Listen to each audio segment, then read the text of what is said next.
Welcome to the Today in History podcast, where you learn about an event that occurred today, October 17th, from history. Today's episode is titled, October 17th, 1931, Capone Goes to Prison.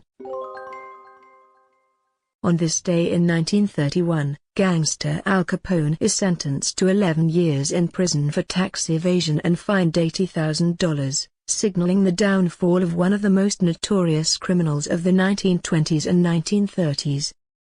Alphonse Gabriel Capone was born in Brooklyn, New York, in 1899 to Italian immigrants. He was expelled from school at 14, joined a gang and earned his nickname Scarface after being sliced across the cheek during a fight. By 1920, Capone had moved to Chicago, where he was soon helping to run crime boss Johnny Torrio's illegal enterprises, which included alcohol smuggling, gambling and prostitution. Torrio retired in 1925 after an attempt on his life, and Capone, known for his cunning and brutality, was put in charge of the organization. Prohibition, which outlawed the brewing and distribution of alcohol and lasted from 1920 to 1933, proved extremely lucrative for bootleggers and gangsters like Capone, who raked in millions from his underworld activities. Capone was at the top of the FBI's most wanted list by 1930, but he avoided long stints in jail until 1931 by bribing city officials, intimidating witnesses and maintaining various hideouts. He became Chicago's crime kingpin by wiping out his competitors through a series of gangland battles and slayings, including the infamous St. Valentine's Day Massacre in 1929, when Capone's men gunned down 7 rivals. This event helped raise Capone's notoriety to a national level.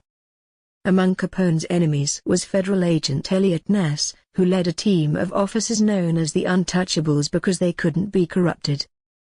Ness and his men routinely broke up Capone's bootlegging businesses, but it was tax evasion charges that finally stuck and landed Capone in prison in 1931. Capone began serving his time at the U.S. Penitentiary in Atlanta, but amid accusations that he was manipulating the system and receiving cushy treatment, he was transferred to the maximum security lockup at Alcatraz Island, in California's San Francisco Bay. He got out early in 1939 for good behavior, after spending his final year in prison in a hospital, suffering from syphilis. Plagued by health problems for the rest of his life, Capone died in 1947 at age 48 at his home in Palm Island, Florida. Today's historic event is provided by History.com. You can find a link to the article in the show notes. Help support the podcast by rating us on iTunes. One quick review goes a long way to keeping this podcast going. Thanks, and tune in tomorrow for an all-new episode of Today in History.